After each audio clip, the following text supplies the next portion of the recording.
Aqui estão as maps. E quando eu falo de mapeamento, e mapeamento é 80% do trade, é desse carinha aqui que eu estou falando. É das maps que eu estou falando. Então, as maps, elas se adequam a qualquer ativo financeiro, a qualquer leitura que você for fazer. Então, dólar, índice, ações, mercado internacional, tudo. Por quê? Porque isso aqui é matemática, isso aqui é quantitativo.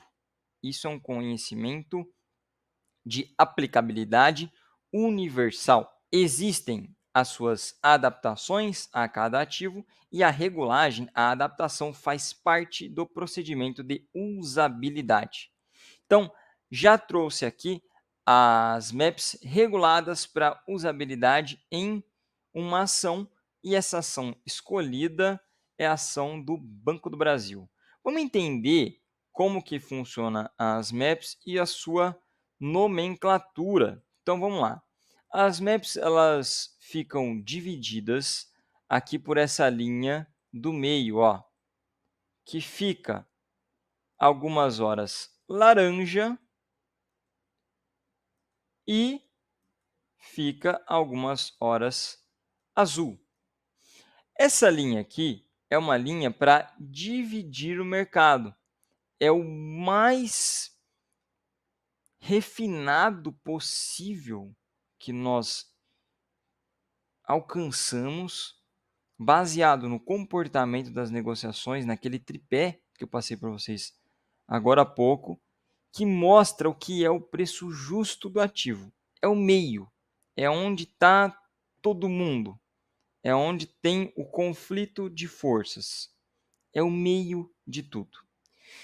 Quando a gente sai desse meio aqui e vai se aproximando para o extremo, o que vai acontecendo?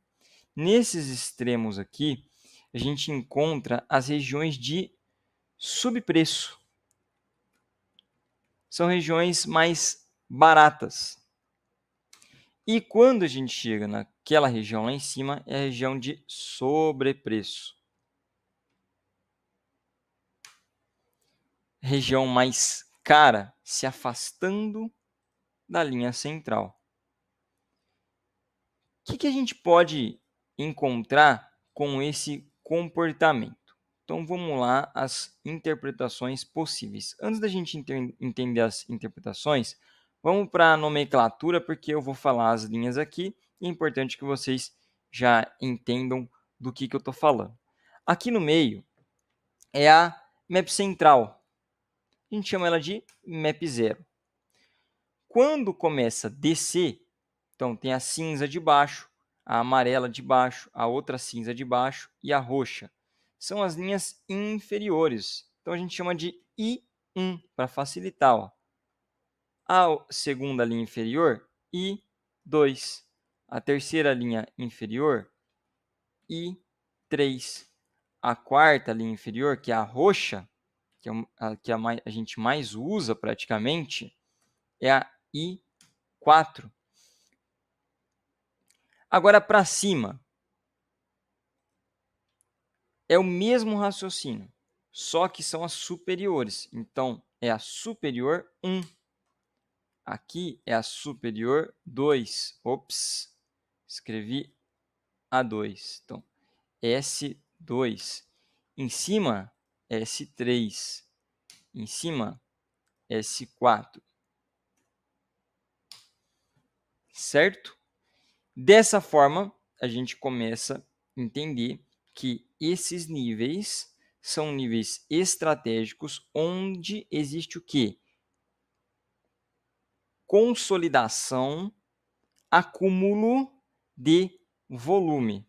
Se você olhar no book de ofertas como estão distribuídas as ordens, você vai reparar que quem quer comprar, instituição que quer comprar em cima dessa linha aqui, ó. Por isso que a linha segura. Porque ali é onde quer ter negócio.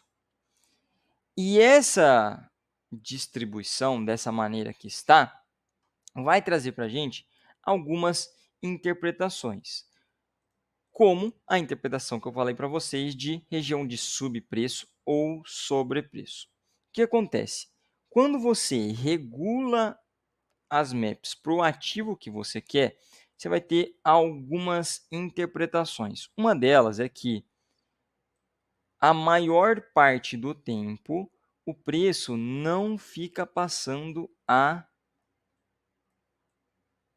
S, a I4 para baixo, nem a S4 para cima. Por quê? Porque é região de sobrepreço. E se esse preço ultrapassar, não é uma coisa ruim. Se ultrapassar, mostra para a gente que está mais sobreprecificado ainda ou mais subprecificado ainda e vai gerar uma possibilidade maior de uma montagem de posição institucional.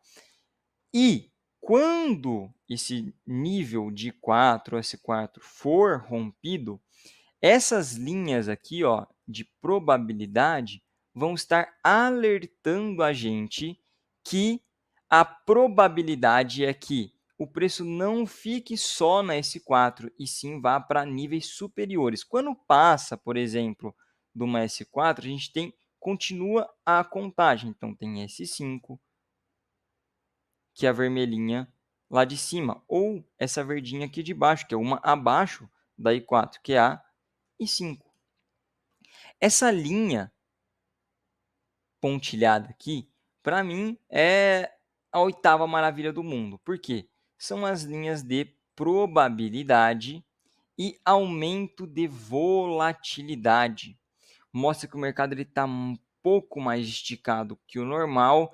Isso traz para a gente uma percepção de mais velocidade. Normalmente isso vai acontecer junto com uma notícia, junto com alguma coisa nesse estilo.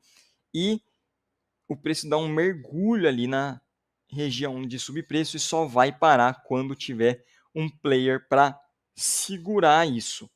Para quem compra ali, para as instituições que compram ali, por exemplo, nessa região de subpreço, é maravilhoso, porque ele está comprando barato. Barato quanto, Felipe? Barato perto do que seria o preço justo. Então ele está longe de onde todos estão e isso fica sendo uma baita oportunidade.